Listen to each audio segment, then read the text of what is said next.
That's right. Greetings, fellow armchair Imagineers. Tiki here. And Blue Dragon 5. Hey, Dragon, have you heard the latest joke going around town? Well, no, I haven't. It goes a little something like this. What the five fingers say to the face? Slap? Slap! All right. Oh, God. Okay, just a disclaimer. That's an old Dave Chappelle bit, and I do not, I do not endorse Dave Chappelle as far as, like, the trans stuff goes, obviously. Then why would you open with the joke? I'm just because it fits, man. Because I'm just putting that little asterisk there. Like I used to quote that all the time, but it's like in light of recent stuff, I'm saying like, either go with the reference or don't. All right, don't say I'm going to use this reference. no, I'm pussyfooting around it, man. I'm pussyfooting around it. All I don't know what to tell you. Fine. All right, that guy says, "Sup." Well, that Oscars was a bit dull. I mean, nothing big happened. Just typical award show where no one gets slapped by an actor who usually isn't involved in serious controversy. Yeah. Okay, a more serious disclaimer I want to point out. This might be, honest to God, the very first podcast that you and I have ever done where the big focal point is, I mean, more or less, Dragon, this boils down to celebrity gossip and drama. Well, now how much gossip it is, we all saw it happen. It's just on a grand, epic scale. I titled this podcast, "The King is Dead." We're doing this about 24 hours after the incident. And Dragon, I'm going to call it right now. This is going to be such a big black mark. I don't want to say on Will Smith's reputation. I want to say on Will Smith's career as far as getting the Oscar goes. Because, Dragon, just as a thesis statement for this whole thing, folks, we're going to talk about the winners. In fact, we should probably do it up top just because I actually do want to congratulate the winners, So we'll actually, I'm totally shifting my thesis midway through, but that's okay. We'll go with it. My thesis for this Will Smith thing, Dragon, okay? Will Smith has literally built his entire career to get to this moment. I am sure the man had things going on in his personal life, and I do not want to condemn him on a personal level. Dragon, I have been there in moments where I have been where I get heated, so it's like I can honestly on some level relate to what happened, just as far as like me getting intense and heated and then like instantly regretting it. Dragon, that being said, I just think this is almost Shakespearean. It's almost appropriate that he won the Oscar for King Richard. I mean, it's poetic. It really is. It's so here's the whole thing for me that I think is really fascinating about this is that like Will Smith is like the biggest like celebrity nice guy. Like he's up there with The Rock as far as like, I don't even call it a cult of personality. I just call it like he's just genuinely like from everything we knew about him, just like one of the most chill guys. So Dragon, like I said, I want to have the asterisks here that I do not want to dig into his personal life. I'm sure there's a lot of stuff going on. I'm sure it was a heated moment for him. On a sociological level, I find this fascinating that this will always and forever be a black mark associated with his first win for Best Actor, which he has been trying to achieve for literal decades. I don't know. I almost get goosebumps thinking about it just as far as like how Shakespearean it is. And I honestly, like I said, on some level, I relate to it because I have those moments where it's like I get really heated and then I instantly want to take it back. I instantly want to, make everyone forget that it happened. And Will Smith, like, I hope he grows from this. I hope that whatever's going on in his personal life, clearly he's got some issues going on. I hope they get resolved because, like, this is going to follow him around, man. This is not only the low, it's like both the low and the high point of Will Smith's career simultaneously in the same breath. Like I said, from a sociological point of view, from like a potential future biopic point of view, it's fascinating. I like, it's not a great moment. It's like, I wish it didn't happen, but it's fascinating from a narrative level. Like, it's truly a stranger than fiction sort of scenario that we've got going on, Dragon. Do you have anything to say about it? I want to loop back around to this and talk about it on a deeper level, but I also want to get through the winners too. So do you have a thesis on the Will Smith stuff? I think what we're going to do here is I'm just going to actually wait till we get to the Will Smith stuff to talk about it. What I'm going to do to balance you out is I'm going to talk about the Oscars. Okay, go ahead. That's fine. So just on the whole, the 2022 Oscars, I gotta tell you, I get to the end of the Oscars and I DVR'd it and I watched it. I kind of panicked towards the end because I was fearing, oh god, what if the recording cuts off because you're gonna go over? So I kind of had to check in like a little, like basically from him getting the award onward. So then I went back and I kind of learned, wait a minute, we'll get to that later. Point being, overall with the Oscars, I just have the same question I usually do with the Oscars, but big time this year. Why are the Oscars 4 hours long? Okay, the ridiculous thing with that, and we'll get into the ceremony of it all, they literally cut 8 categories. Right? And it's still 4 hours. It's like you're literally cutting categories for worthless filler comedy bullshit. And so here's my analysis of all this, my thesis here. So again, I'm asking at the end of the Oscars yet again. I'm asking, why is it 4 hours long with all the trims and everything? It's still 4 hours. It's not like there's no showmanship or class in the acts anymore, like we used to have at the Oscars. Yeah, absolutely, yeah. No Billy Crystal charm there. No. Oh, I know. I miss Billy Crystal, man. None of that. And it's like, what are we padding it with? I mean, if we're not padding it with good stuff, we're just padding it, as you said, with filler comedy. It's not really. Are you telling me you weren't riveted by Amy Schumer in a Spider-Man suit? Not particularly.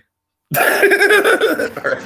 And so, I mean, okay, look, this Oscars, the main thing, the hilarious thing is that this Oscars will go down in history for being very memorable for obvious reasons, but on the whole, it's quite boring. Before that point, very boring show. All right. And just on the whole, like, none of my guys really won. I think Nightmare Alley got the shaft majorly. That kind of bugs me, but it's just my 2 cents. But on the whole, like, in terms of predictions, I think we only got the obvious one with like Cruella winning. That's about it. So that's all. That's all I got right. It's like, well, look at that fashion. The Oscars, you have to be like, yeah, we really are. We really biffed it on our predictions, honestly. I mean, my across the board. I mean, like the technical awards that we happened to guess Dune for, we got right, but that was just pretty obvious. That's what I'm saying, Tiki. My predictions essentially were that all that came true, and it was very insulated with this, mind you, is that okay. Cruella's the Academy has to have head trauma if they're not going to give Cruella the costuming Oscar, and secondly, like Dune is like the de facto because it was nominated for practically everything. Well, if anything, if they go with the favorite to win, I suppose it's probably going to be Dune because effects and I would kind of call it Power of the Dog. That's what I'm saying. It was a 50-50 shot between all of those. So Dune won the majority. Well, not that surprising. I want to first, before we get any further into this, Coda is honestly not my cup of tea as a film, but I want to give it props because I think it's super important from a diversity point of view. Of course, Dragon, our good friend of the channel, Gabby, is hard of hearing herself. She's part of that community. So from her point of view, I'm living this win kind of vicariously through her. And I am stoked. I think it is an awesome victory for the deaf and hard of hearing community. I really do. I think it's an awesome moment. Unfortunately, Coda to me is just, like, it's not my type of film as far as just like, I'm just not really into the whole like inspirational pull yourself up by the bootstraps kind of stories. I already mentioned this in movie memoirs, but I'm really not a fan of the teacher in that movie. I like, just from a performance point of view, he really doesn't feel like he's a part of the same movie. I love Troy Kushner. He's easily the most compelling part of the movie, and I love that he won Best Supporting Actor. I really want to hype that up. Like I'm more hyped for Troy Kushner than anyone else as far as Coda goes, and his performance really earned it. But not my type of movie. And Dragon, on a whole, I honestly think this year was I honestly think we had a lot of 8 out of 10s as far as Best Picture nominees go, which is like they were all really good, but none of them really stood out as, like they all had one sort of asterisk to them. Like, like Dune, amazing filmmaking, but it's a part one, it's a chapter one. Mm-hmm. West Side Story, the first Spielberg musical, but it's a remake. Power of the Dog, really, really impressive filmmaking. Probably my favorite of the Best Picture nominees. But honestly, even for me, it's a super nihilistic movie that I would have felt a little bit uncomfortable giving Best Picture to, given the couple of years we've had. So honestly, Dragon, like boiling it all down, like I wasn't the biggest fan of Nightmare Alley. I think it's really good. I just think as far as plot goes, it's not the best Del Toro. Again, it's definitely not Del Toro's best, but I still. I love the ending though. You and I That's what I'm saying. Everyone agrees the ending is amazing. That's what I'm saying. I mean, on the whole, though, I would still attest that Nightmare Alley, I think, was collectively. Yeah, honestly, when I look at all of them, like I really do think that Nightmare Alley would probably be the most even one, where it's like, yeah, it's got the performances. Like if a movie's going to win for an ending, you want it to be Nightmare Alley, right? Sure.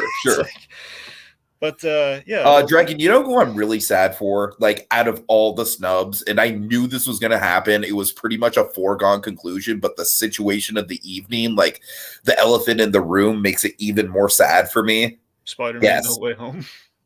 Well, yeah, close. In particular, who? Oh, think about it. Who from that movie that directly? You keep interrupting me. I'm trying to say it. Okay, I'm sorry. God, I'm sorry. I've been trying to ask you, hey, Tiki, you think Gabby have seen Coda and everything? You keep going. Oh God, I'm so sorry, Dragon. Tick tick boom. Yes, I'm very sad for Andrew Garfield. All right, there we go. I'm so sorry, Drake. I've got a lot to say, as you can tell. Yes. I'm fired up. Okay, well, all right, well, I forgot half my Coda points now, but it's just like, do you think the Gabs has seen Coda? I'm sure she has. Okay.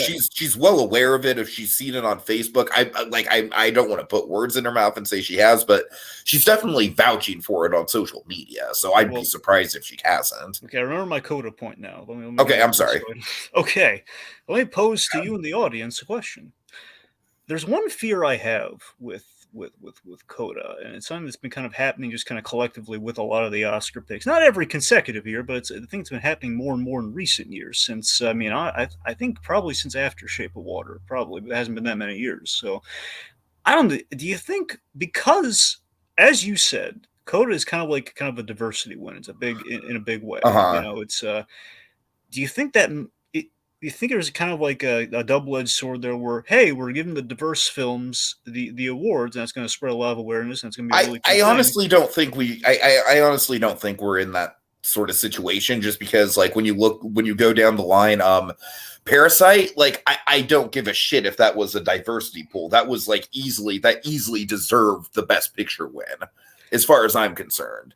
For 2019. I just hope it doesn't become. I'm not saying it is so far. I'm hoping that we don't get to a point where it becomes like a blind trend of, okay, well, when you the viewing audience are in there and say, well, it's obviously going to go to the diversity pick. That's going to take all the surprise out of it. No, I hear you. I really don't think it's gonna. I think the Academy kind of morphs and shapes. Like they have their patterns, but I don't know. It is a concern for sure, but I don't want to obviously especially because we have a friend who's personally tied to the community. Like I don't want to take away the moment for Coda at all. Like I really want to I do want to put it on. I haven't seen Coda, so I don't know how good it is. I don't know how good it is anyway, so I don't, I'm honestly more okay with Coda winning Best Picture because of Troy Kushner also winning Best Supporting Actor, because like I said, he is easily the most compelling thing about that movie. So I love the whole Marlee Matlin story. That was really funny. Of course, she's great in it too. I haven't even mentioned her name yet, but yeah, she's awesome in it as well, as you would expect.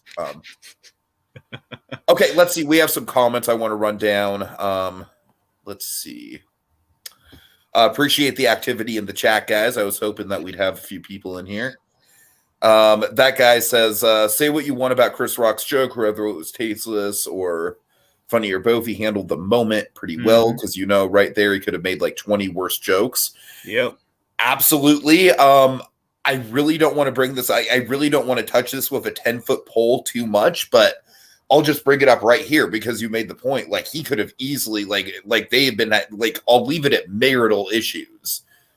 There is so much that Chris Rock could have like dived into with the marital issues in the moment. And I think Chris Rock, I think he absolutely just like earned a ton of respect from pretty much everyone. He handled himself like a champ, man. I mean, he only flubbed one thing because he was a little discombobulated. And I honestly think the one flub just makes the whole moment all the more human and makes him all the more likable. Yeah, it's such a human flub. Yeah, like he reversed documentary. And yeah. I think it was all right, we're here to give away a documentary. Yeah, which again, if you were just hit in the face by Will Smith, I think I cut the guy a break. Uh-huh. Okay, that guy says, if you want to make a documentary about Will Smith, you can't avoid this. It's one of those moments when it comes to careers. How perfect is that for an idea that literally when they're presenting the documentary Oscar, they're going to make a documentary about this moment? Right? That'd be great. Like a man goes on a 30-year journey and it ends with him getting the, getting the Academy Award. But before that, he does this thing. Well, like I said, I love the poetic irony of like the King Richard of it all. Like the king is dead. Like, it's I hate to geek out about it because it's real life. I really do. It's like these aren't Marvel characters, but like fuck. Did you come up with the whole king is dead thing, or is that pulled from something? The king is dead is a common expression. Well, I know like the whole kind of like it's kind of like let them eat cake. Well, no, I meant if somebody applied it. Have you heard someone apply? I honestly have not heard any. Like, I'm sure people have, but I honestly haven't heard anyone apply it. Yeah, that's the thing. I was just wondering if that's been going around. That's why you picked that. My personal favorite headline is "The Pursuit of Slappiness." That's funny. Not appropriate, but that is funny. All right, we have Pink Pearl, and that guy says, "Tiki, run! Dragon is gonna slap you." When I kept interrupting. Yeah.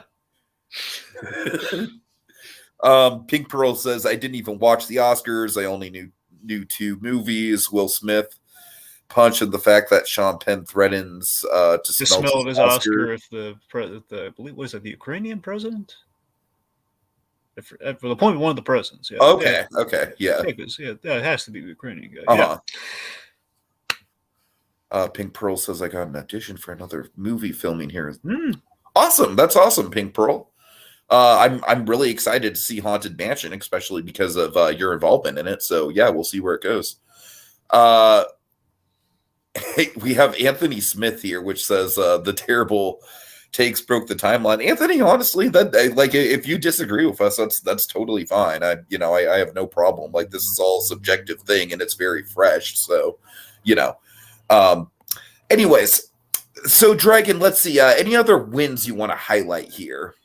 Okay, we're just going to talk some wins. That's the thing. I'm not crazy about the people. And it probably pretty much none of my guys won that I was pulling for. So I'm not really thrilled with this with the Oscars this year personally. Right. Let's see. Well, I have stuff to rant about. I'm trying not to get to that yet. Okay, it's fine. Anthony, that's cool. I just wanted to make sure because I know this is a sensitive topic for people. So I wasn't, it honestly wouldn't surprise me if this was the podcast where we finally got like, hey, these guys have some bad takes.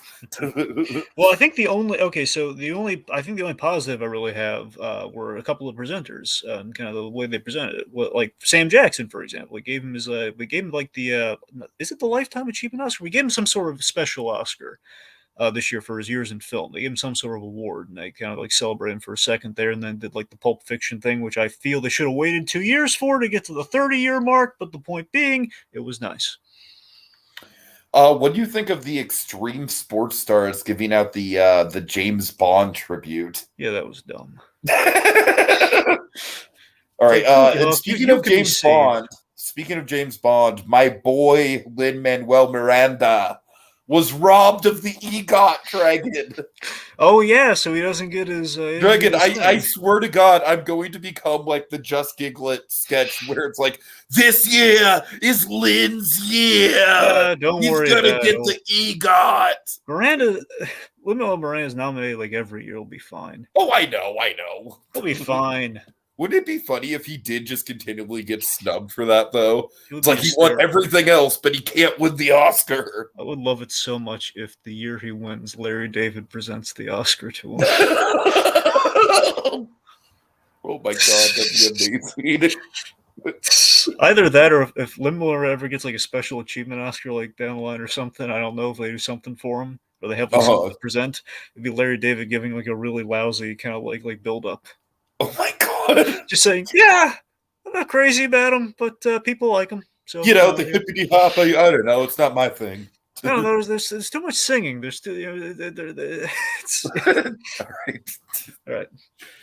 Okay. Do you ever notice that that Lin-Manuel Miranda's music is basically just people going on run-on sentences? Yeah, it's just a lot of It just writes run-on sentences, Lynn. Well, why is it catchy? All right.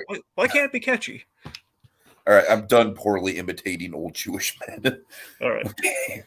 All right. Let's see. So I'm trying to think any other highlight. Like, obviously, I think Dune really did deserve all the technical stuff. It really is just a visually pretty much perfect movie. I really would have been stoked to see it win Best Picture in that regard, given the sweep of all the technical stuff. I really would have liked to see like that be the cherry on top. That would have been the narrative that I would have been rooting for, honestly, Dragon. I do have one more positive in terms of the awards. Okay. Lady Gaga and Liza Minnelli presenting the last one was really cute. Yeah, I agree. It was nice to see Liza up there. Yeah. All right. Nothing but rants and then the Will Smith thing to talk about here. Maybe the one. No, I'm just trying to make sure. I really am stoked that with Corella, like literally as soon as I saw the movie, I was like, okay, this is going to win costume design. Yeah, it'll be shocking if that movie does not get a costume nomination, if not the win. I don't know what's going on in the world. Yeah, that guy, like I said, I think Coda is the win for the for the deaf community, obviously, and we have friends in the deaf community, so I'm stoked in that regard. I think Dune would have been the win as far as like if they wanted to pull in the blockbuster demographic, like it would have been a return of the King style moment if Dune won Best Picture, I think. All right. Let's see. I'm sorry, Dragon. Encanto wins for Best Animated Film, which I'm not happy about. But were you rooting for Mitchell's? No, I would have been thrilled for Mitchell's had it got, but I was rooting for Luca, man. Luca was just the feel good movie of the year. It's like, man, Luca is so enjoyable when you go back to it. I don't know. My heart was really pulling for Casarosa, man. You know what? This year, I'm honestly rooting for Turning Red just to piss off all the prudes who made it a controversy. Yeah, I keep forgetting that Turning Red's become a controversy. Is it still a controversy? Yeah, it's still a controversy. Oh yeah, they're still making a big stink about it. Yeah, as far as I mean, not a big stink, but it's it's in the air. I'm saying, I've been rewatching. It's like I like what I like about them. I'm not crazy about the multitude of pandas at the end, but I like that movie. Okay, I'm sorry, folks. I like just to name off the director Jane Campion. I definitely think Power of the Dog. Like it's nice to see it win something, just because she did direct the hell out of that movie. It does look gorgeous. I wish I could have seen it on the big screen because it honestly, like, it felt like I keep calling the Power of the Dog. Like, I don't think it's going to have as big of a legacy as this movie does. But it does feel like kind of like a spiritual successor to There Will Be Blood, as far as like just a really slow burn, auteur, super dark, nihilistic Western. Yeah, because nothing says Best Picture like Anthrax. Yeah, I mean, I will admit that's a flaw of the movie. Like, I like the plot point. I just think they could have spelled it out a little bit more than That's they what I'm did. saying. I need a flow chart to watch that movie, I hear man. you. I do hear you. It's very artfully directed. I mean, look at my. I think Del Toro was snubbed for a director nomination, but I can take solace in the fact he won for Shape of Water, so I'm all good. Okay, so really quickly with the acting. Okay, yeah, I'm sorry. Let's transit. We'll transition with the Will Smith stuff once we get into Best Actor, but I already mentioned Troy Kushner. I think Ingenue Ellis got snubbed. I would have liked her to gotten the supporting actress Oscar. I think she was amazing in that film.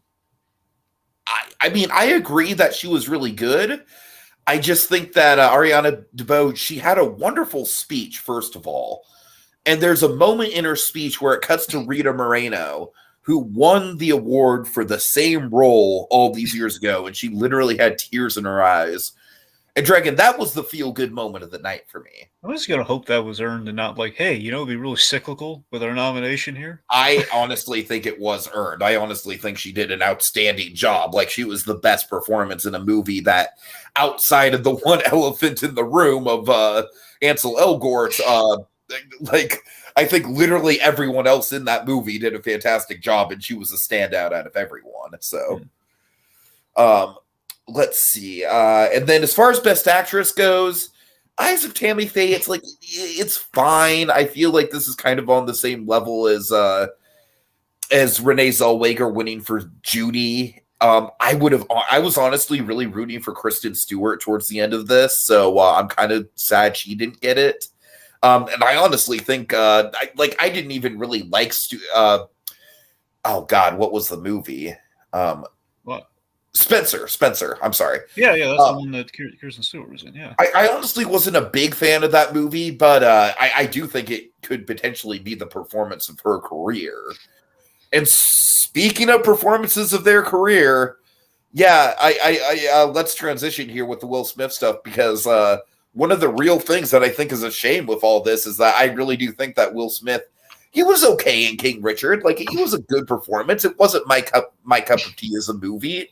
I think it's even more aggressively feel good and formulaic than Coda is. Like, I think Coda is very experimental compared to what King Richard has to offer. And I honestly think Will Smith, like, his performance is good, but it's a little one note as far as just like, hey, I'm going to put on this voice and I'm going to, and I'm going to be abrasive, but I'm also going to be a warm father. Like, I don't know, like, Andrew Garfield fucking acted his heart out, Dragon. Like, you can see the passion and the energy on. And I am very familiar with the archival footage of Jonathan Larson. I was a redhead back in high school. And I mean, Andrew Garfield just, like, it's a transformative performance. Not as far as like, oh my God, look how much he, look how much he's like, look how much makeup, like an Eyes of Tammy Faye style performance. No, this is just like he doesn't look that much different from how he usually looks, but he embodies the character, the body language, and all that. Like, it is an amazing performance, and I truly think this might be one of the biggest.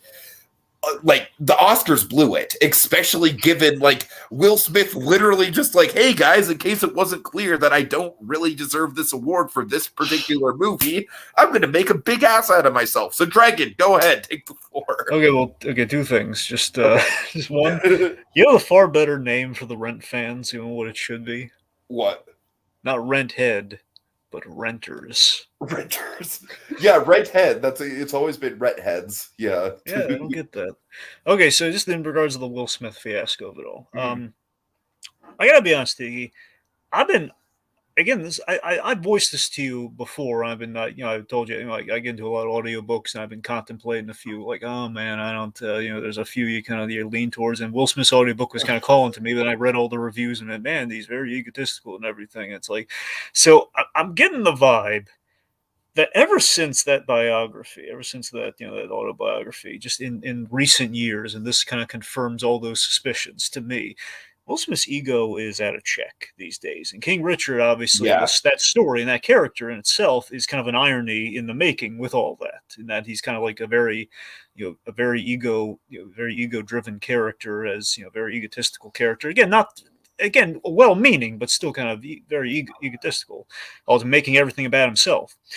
Will Smith, And about his kid.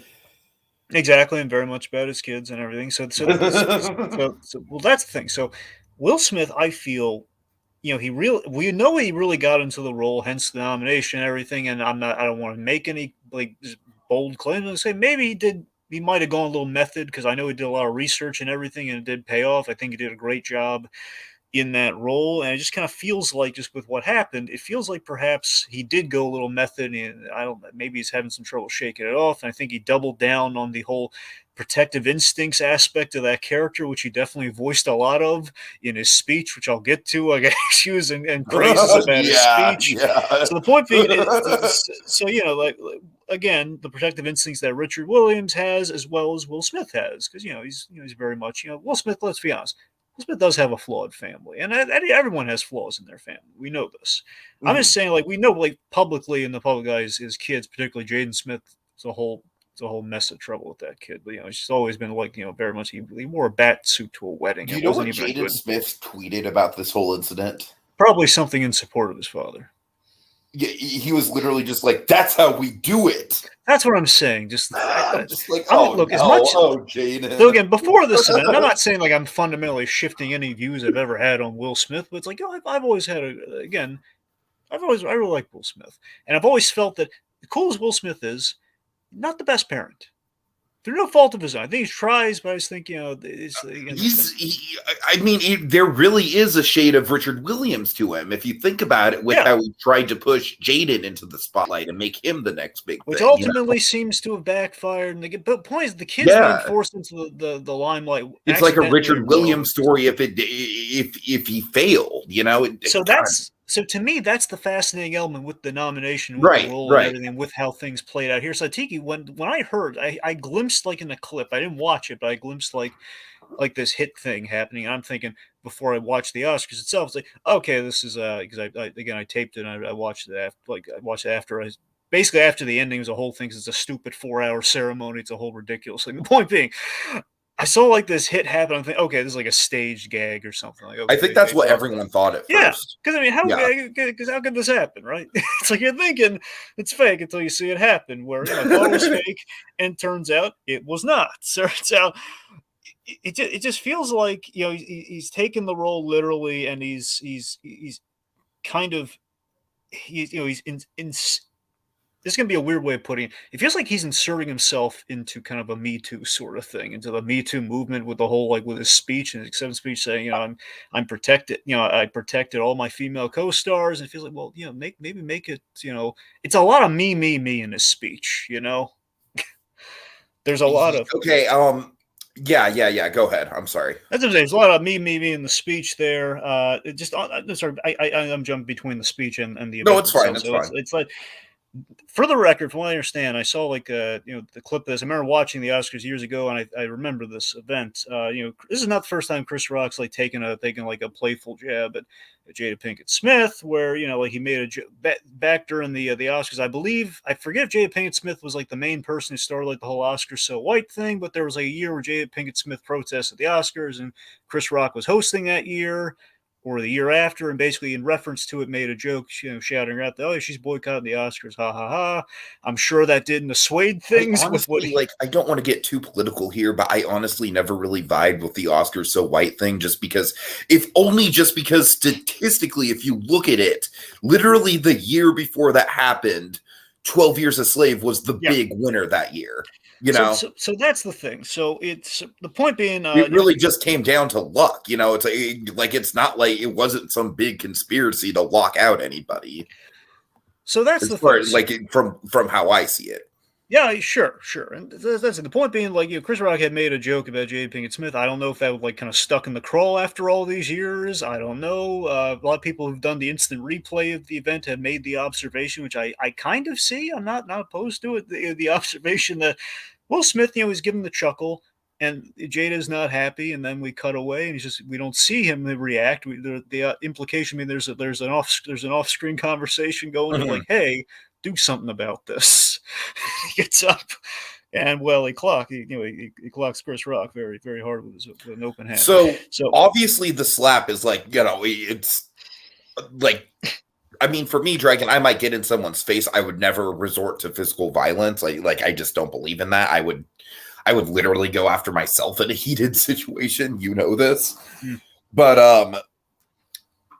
as far as I really think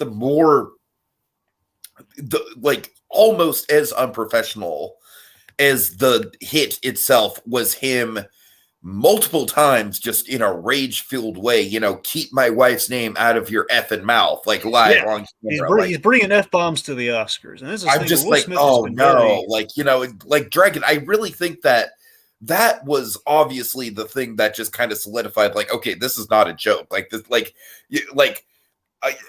I'm sure other people have made this joke. I don't want to take credit for this joke, but I do think it's a funny observation. If that was a bit, if it was some bizarre kind of Andy Kaufman style performance art, Dragon, that performance is 10 times better than anything we saw him do in King Richard. I mean, the Honest Trailer's kind of made kind of threw this clip out there, like, I don't need like a scene in King Richard Will Smith farting, because I guess Richard Williams did that a lot. I don't need that. Yeah.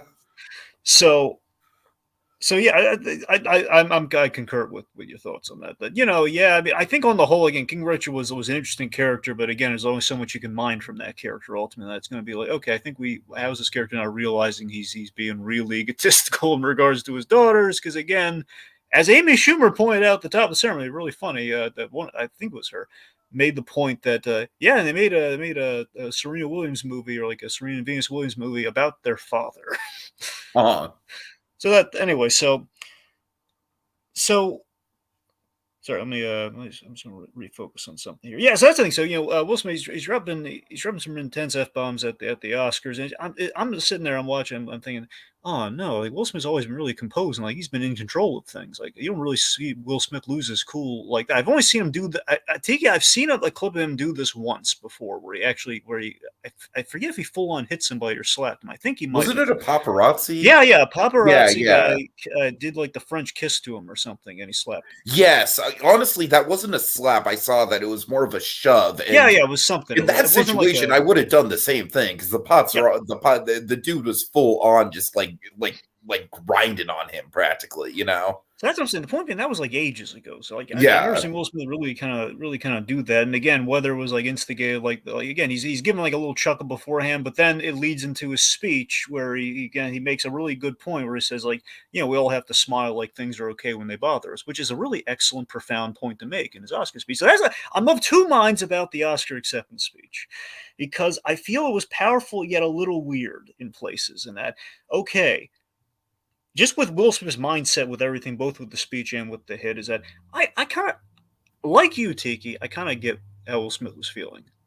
In that, he's going through something with Jada Pinkett Smith. She shaved her head down because she's kind of going through something kind of health-wise, and it's a medical condition. Yeah, exactly. I don't want to name it offhand because I probably mispronounce it. Well, I know what it is. I just don't feel comfortable bringing it up. But she's got a thing.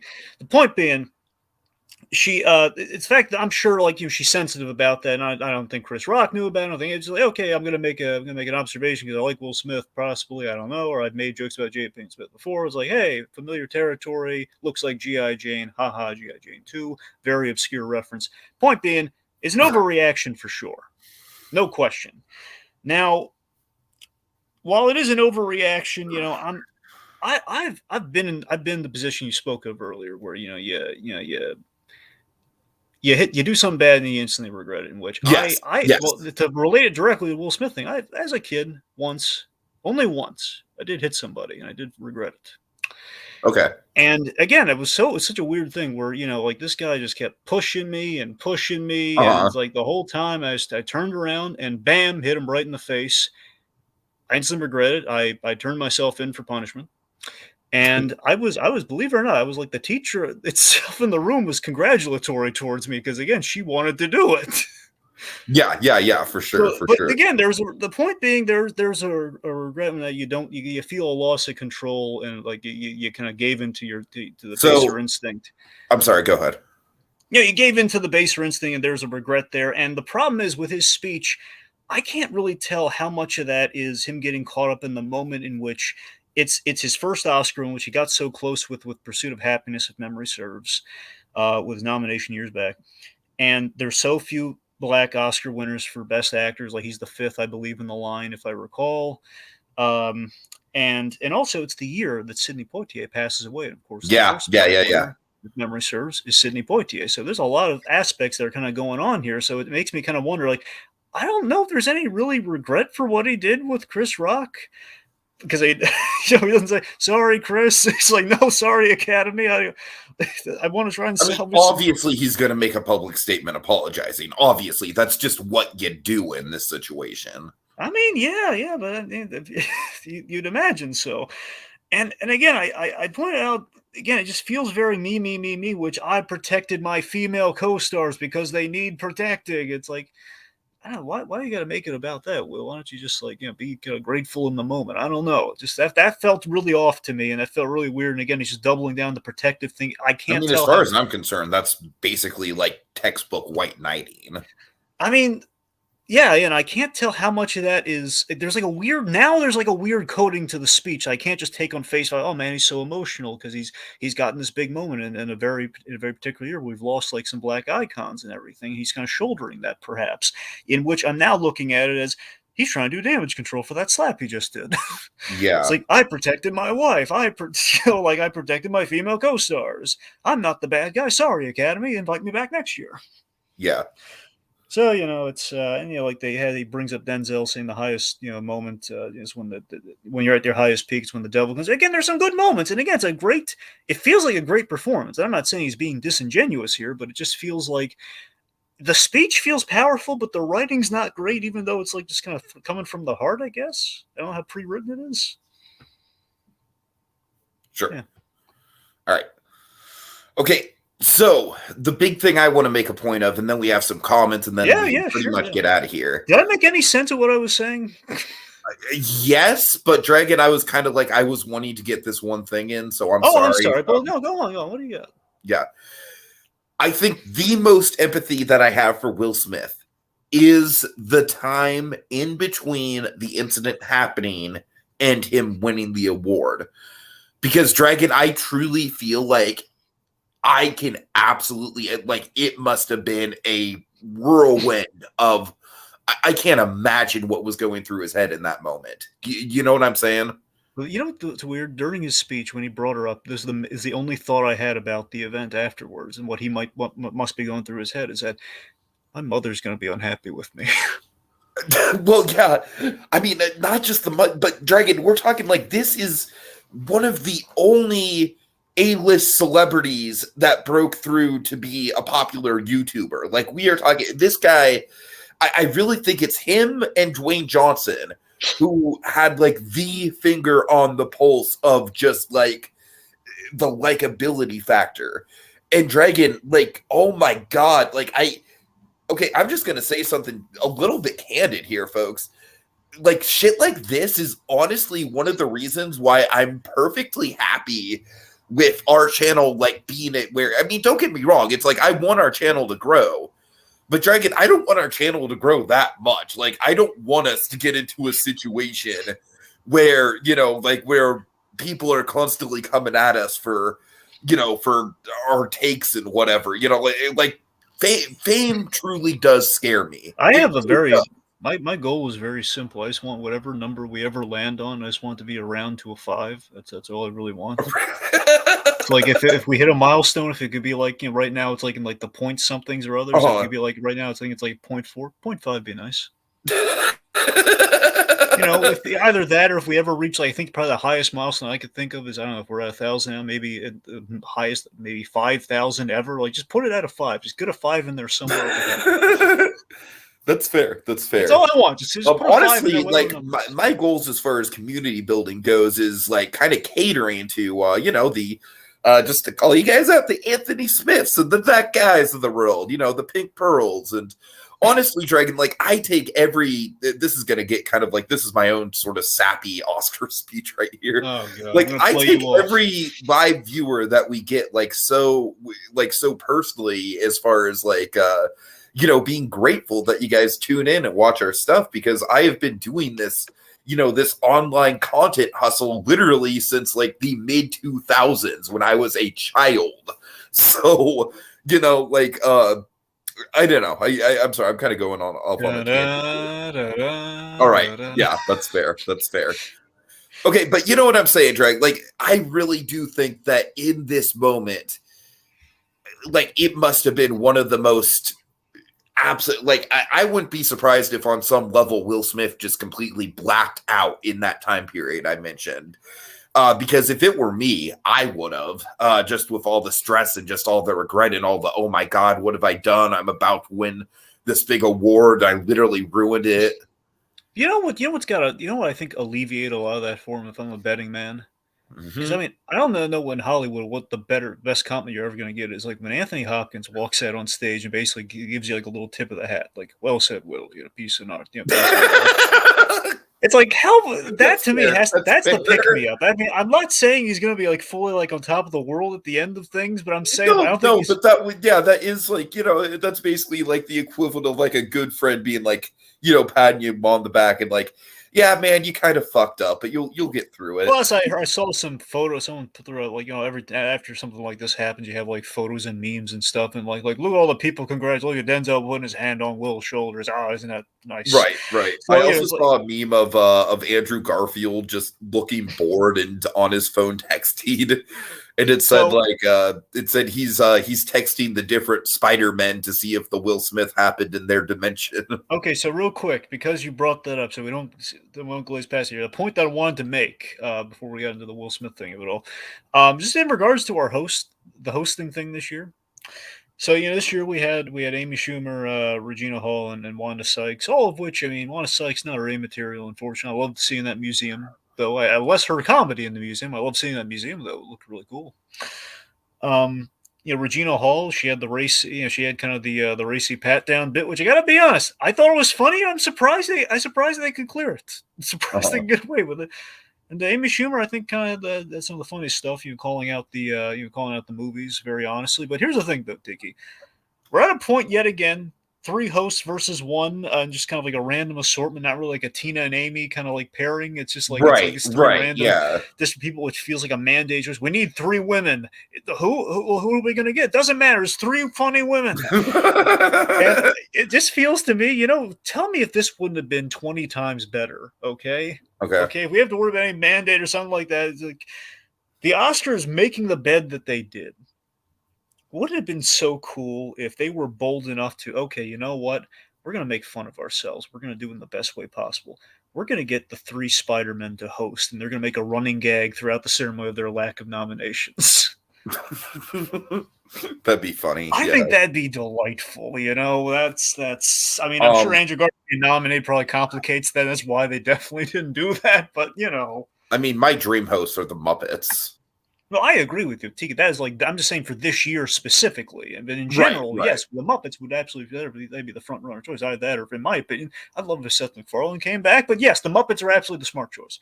Now, honestly, next year, I would love it if they gave it to Chris Rock. Just let him host the whole thing. I would love that. No, it has been a while. I mean, I don't see why not. We should. All right. Any other points, Dragon? Because these comments are going to take a while to get through. Okay. I got one. I have one big rant-worthy thing. Should we do it after the comments? Yes, I think so. Because these people have been patiently waiting. But please, folks, I'm sorry to keep you. By all means, let's read some comments. Go on. Okay, so Anthony Smith, he makes some really fantastic points. He says, being black and in online discourse, there's been a through line of discussion on him being emasculated, / lessening his prestige as a superstar for many years. So looking at this from the outside, this is the climax of that narrative / Bill's multi-decade nice guy image. As a cultural moment, it's a reminder that most people view everything through the lens of a projection. Hold on. This is like a multi-part comment here. I know, go on. We're not going anywhere. Yeah. Anyways, the violence was undeserved, but ultimately not all violence begets charges for all the pearl clutchers, and Rock's harm can be recognized as well as Jada's disease, while not totally. Oh my god. Yeah, okay. Well, I can unpack that. So simply, Well, not totally condemning Will whilst having a clear mental health episode breakdown. Yeah. So I mean, again, it's an interesting thing where again, it's kind of like looking at the PC culture we find ourselves in now. It's like again, we're taking PC culture too seriously. But by the same token, I do sympathize absolutely with Jada Pinkett Smith. She's going through something, and we shouldn't make fun of that. And again, it lends credence to that part of Will Smith's speech where he says, we all have to kind of smile and chuckle like things are okay when they hurt our feelings. And again, it's like, no, we shouldn't stand by. Now, I think for hidden people, it's a little bit of an overreaction, but I see his point. And it's like, I know though, it's like.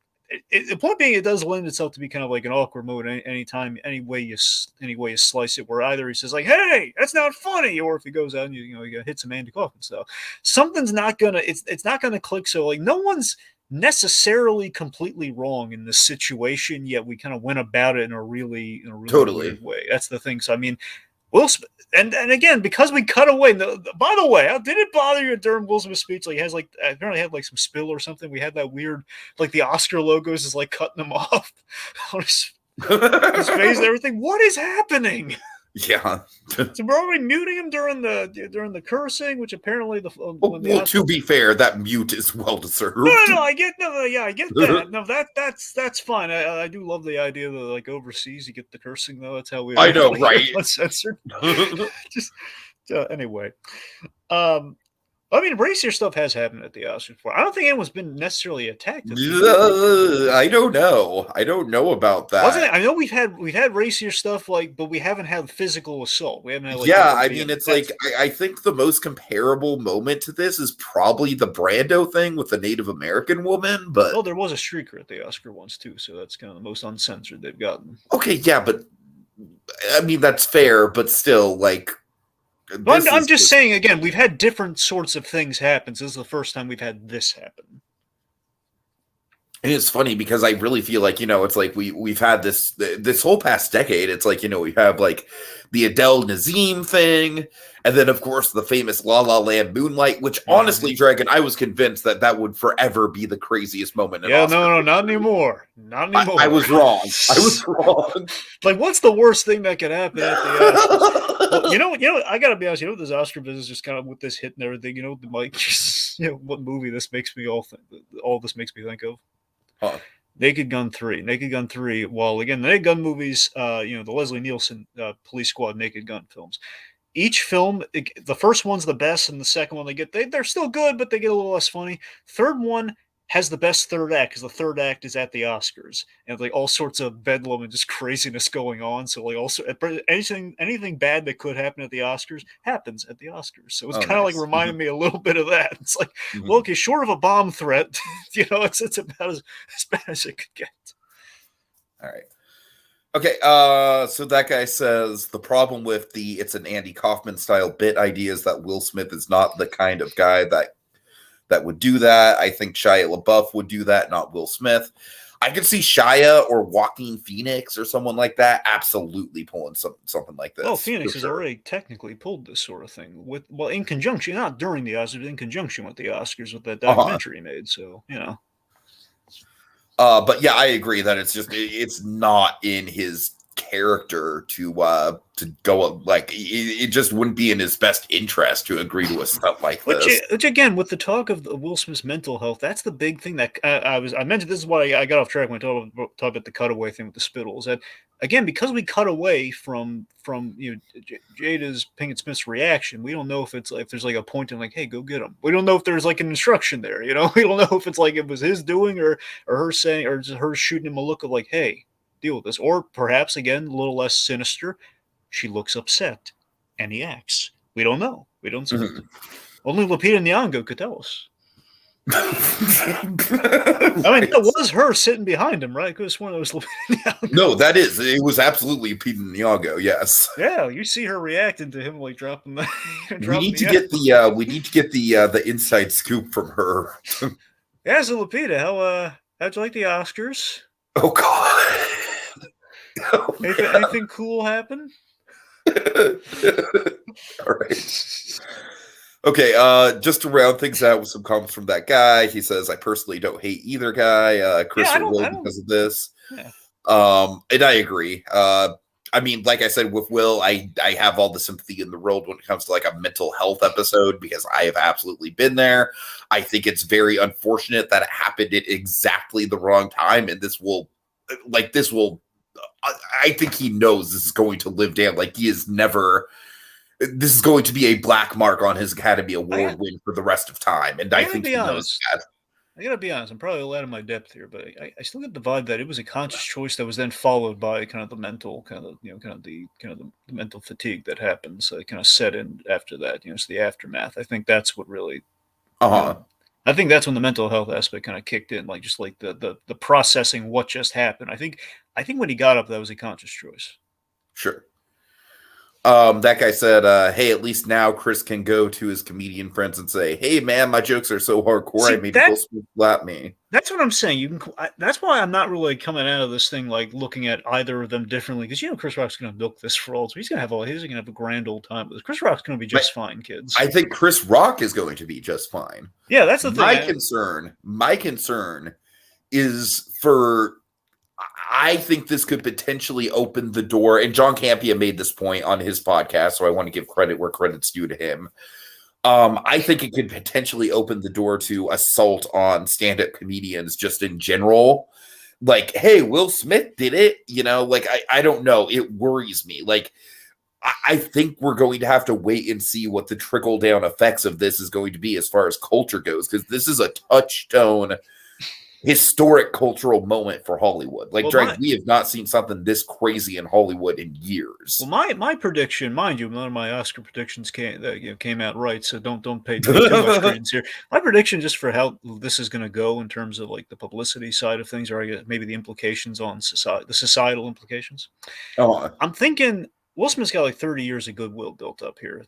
Goodwill of goodwill in the industry and everything built up, and other celebrities have had far more grander, more memorable or worse outbursts that are not as easy to shake off, and they've still kind of maintained. So I'm sure in terms of people liking Will Smith, that's going to go just fine. Like, yeah, they had a kind of a bad day at the Oscars, and ultimately, again, seemingly was again in defense of his wife, or like sticking up for his wife, or for a reason.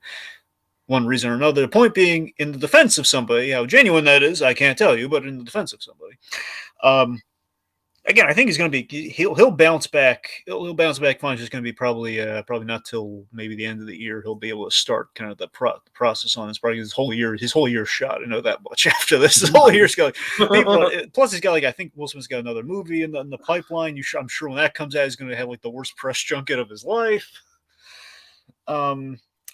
Yeah, but in terms of like tagging the comedians on stage, I think it's going to be less like a physical assault sort of thing. I think I think you're right. There's a proper concern to be had that could happen because you have a bunch of drunk idiots in comedy clubs sometimes. That sort of thing could happen. And comedians are already having a super tough go of it now with the cultural shifts that are happening. That's what I was thinking more so than the physical assault when you brought it up. I think it's going to be like comedians of like now if we can't make a G.I. Jane joke, which again.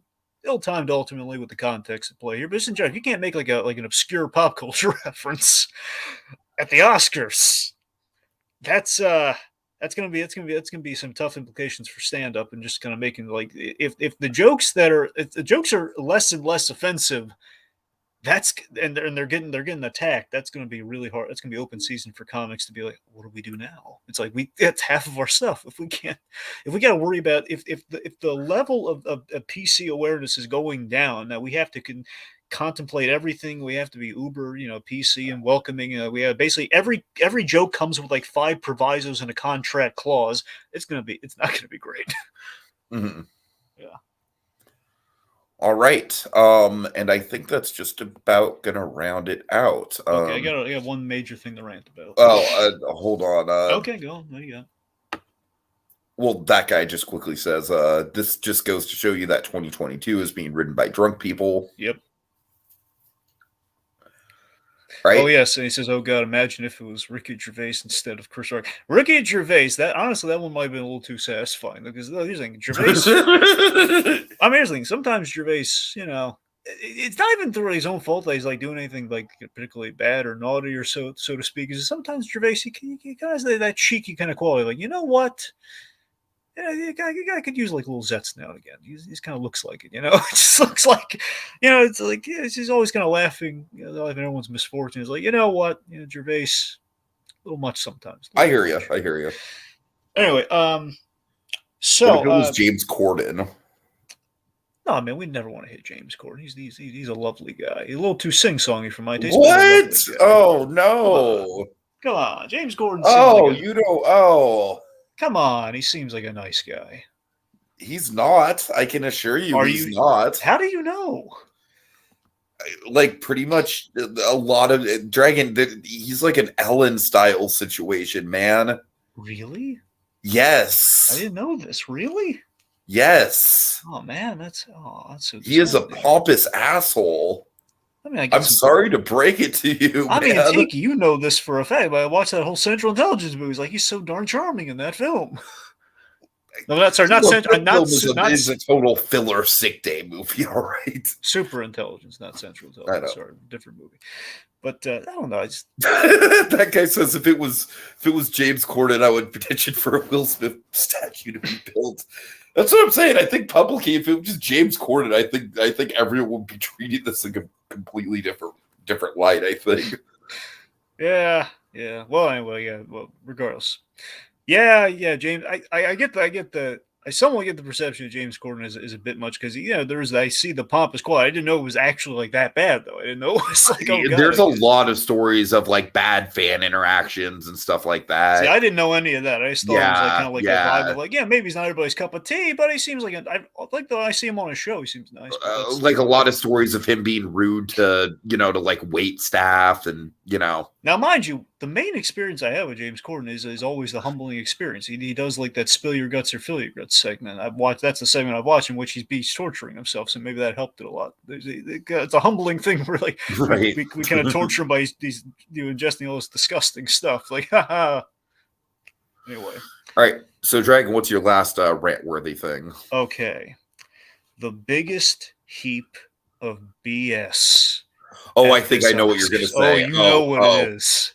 Okay. So okay. they're adding all this like penny ante sort of like, hey, we're gonna go out of our way, like we're gonna give Dune the effects Oscar, like the only Oscar Spider-Man No Way Home to be nominated for. I mean, Dune's gonna get all these awards. Yeah, to be fair, I think Dune had like No Way Home's effects were fine, but I think Dune blows them out of the water. I mean, whether that's true or not, Tiki, it's just still the fact of like, really, we only gave the one Oscar spot. Dune's gonna get all these other Oscars. We can't just swap one. I'm just saying, visual effects is not the Oscar that you don't give to Dune, Dragon. I'm just saying. Again, like the smaller BS thing I'd called out during the predictions was the fact that Nightmare Alley did not get a nomination for adapted screenplay because it is based on a book, which is astonishes me. But seriously though, the most irksome thing to me is that we have these penny ante sort of like, okay, we want to be inclusive to the popular films that people actually watched for the most part. Uh-huh. And that at the very least, collectively, a lot of people saw this movie. Anyway, you slice it. Spider-Man No Way Home was an important film this year. And regardless, I'm not just trying to like to hoist that one up. I'm just saying we come up with these categories because of that. And it's like, hey, we're throwing these random top five. We turn into Watch Mojo all of a sudden. Like, hey, top five list. Here's top five cheer-worthy moments. It's okay, you want to celebrate the audience's experience. Okay, sure. If you're going to add all this BS, like padded run time of like time we don't have to spare, it's like, of all the stuff they've done to extend it, like, again, we need to cut singing all the Oscar songs. And by the way, how did you feel about, I'll get back to my real quick. How did you feel about, we're going to go out of our way to try and trim down the Oscars, yet we're still going to go through all the songs. And hey, we've elected the song that you wanted in Con to be nominated for, and yet the song I think the populace wanted gets sung anyway in a big fashion as if it were nominated. We don't talk about Bruno. Yeah, I have a very specific nitpick with the way that they did that song. And I think other people on the internet have it too. And it's the fact that they cut out the whole 7-foot frame, rats around his back, dragon. That's the most iconic part of that song is the Camilla section, and they cut it. Well, it just feels to me it's like really we've gone out of our way not to nominate the song, and yet we're going to act like it was nominated. What's the deal? Okay, to be fair, Disney did not put it up for consideration, and Really? it is a little bit of a cultural touchstone in its own right. All right. It just feels weird that it would. Okay, well, I guess if Disney didn't put it up, and it's on them. All right, fair enough. Okay. Anyway, so I'm sorry. So we do like this top five like cheer-worthy moments. Like, okay, audience participation. That's not bad. Let's see where this goes. Oh, fine. So you have like the picks on the list. You have and apparently going for like an all-time sort of thing. Like, hey, there's That bothered me. I think if they're gonna do this shit, it should absolutely just be of the year. I think Dragon again. We're gonna quote Paige from Better Call Saul here.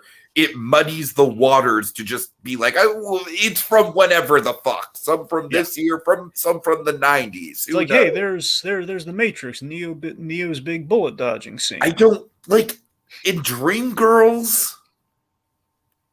That's the thing. It's a weird list in its entirety, where it's like, really? I mean, then the fucking Amazon Cinderella movie was on the fan favorite. Like, are you kidding me? So this is the point. And on principle, all the lists were really off. But I'm specifically talking about like the audience cheer ones. This is more I'm like shouting at my TV. So, okay, Endgame, the Avengers Assemble moment from Endgame. Is number 3, which okay, it sure is better made the list. Initially, I'm thinking, wait a minute, number 3, unless like Jaws or Back to the Future's up there, I don't know what's gonna be. Oh yeah. So that's number 3, and then number 2 happens. Like, okay, No Way Home. I mean, I personally would put Endgame above No Way Home, but okay, that's a fair point. You know, it's a fair one to put on there. The 3 Spider-Men showing up. Okay, but it makes me on the edge of my seat all of Twitter wondering, what if those two are number 3 and 2? What in God's green earth is gonna be number 1? Possibly. I mean, I'm thinking, okay, it's probably gonna be like Star Wars or something, right? I mean, I'm imagining like right, right. I don't know, something. So what we get is the streamed, not again. So you got Endgame, you got No Way Home, which the big feather in their cap, theatrical experiences that were packed to the rafters. So the one that gets the number 1 spot, the streamed on HBO Max, director's cut, not even the main film of a Zack Snyder film. And it's the scene with the Flash, not even the dark side scene. It's the Flash going back in time, which he's gonna do a lot in his upcoming film. So, I mean, I'm thinking, are you out of your minds? You put it's literally just the Snyder fans, Dragon. They're coordinated. We've seen that. They're literally every Marvel hero lined up. Kevin says his line that he's been waiting decades to say. He catches the hammer. They're all there. Okay, I'm gonna be honest with you. I don't know why you're surprised. Just because to me, this if you nominate Snyder for anything as far as as far as this kind of stuff goes, he's gonna win. I'm sorry. It's just like his fans are like, they will mobilize, Dragon. We have seen this. Tiki, you know I'm not the guy to be all semantical about, like, I'm saying every film's valid. I'm not the guy who's saying that because it's because it wasn't theatrical, it shouldn't count. But you know what? If your thing is like cheer-worthy audience moments, you need an audience. Oh, So I you know. need the I films. know. That's like the one exception of like, look, I'm not saying we should like discount the value of that film, but we should, for this category, this was like the cheer-worthy moment, like one of the big theatrical highlights ever. Uh-huh. And again, I'll even No Way Home. There's a debate to be made. I would again lift Endgame, but still, how does? I don't get it. I don't get it. It's ridiculous. Also, Chalamet, put on a shirt. You're at the Oscars, for God's sake. God. Seriously, did that not bother you? It's like you're nominated for an award, kid. It's ridiculous. All right. I'm sorry, did I bore the room just now? Is that No, I'm sorry. I'm actually getting okay? Well, let me see if there's any out of nowhere. I'm sorry. All right, let's see. So that guy says in his upcoming Bad film, I think he's talking about Will Smith possibly doing another Bad Boys film. Not sure. Okay, let's see. That guy says his fans are not to be messed with. Oh, the Snyder fans. Like the Snyder fans are not to be messed with. That's why he won. Yeah, and Army of the Dead won for Best Picture too. Best fan favorite movie. Which again, come on, seriously, how does this happen? All right, Dragon, I'm sorry, take us out. All right, okay. Well, folks, as you can tell, it's been a crazy Oscars. I'm not particularly happy with them, but I imagine neither is Chris Rock. So I'm gonna thank you, lovely folks, for showing up and just kind of listening to us kind of bellyache about the Oscars, and hopefully you'll do it with us next year. Like just kind of check in with our predictions and stuff next year. We got a bunch of stuff, coming up as per usual. Oh, okay. So, all right. That guy says the bad comment was about when we were talking about the upcoming Flash movie. Yes, which the Flash movie I am not enthused about either, except for Keaton. So that's pretty much it. Because again, how do you have a Flashpoint movie without I don't know, the Reverse Flash, who's the big bad guy in Flashpoint, or there again do other Flashpoint characters like Thomas Wayne Batman.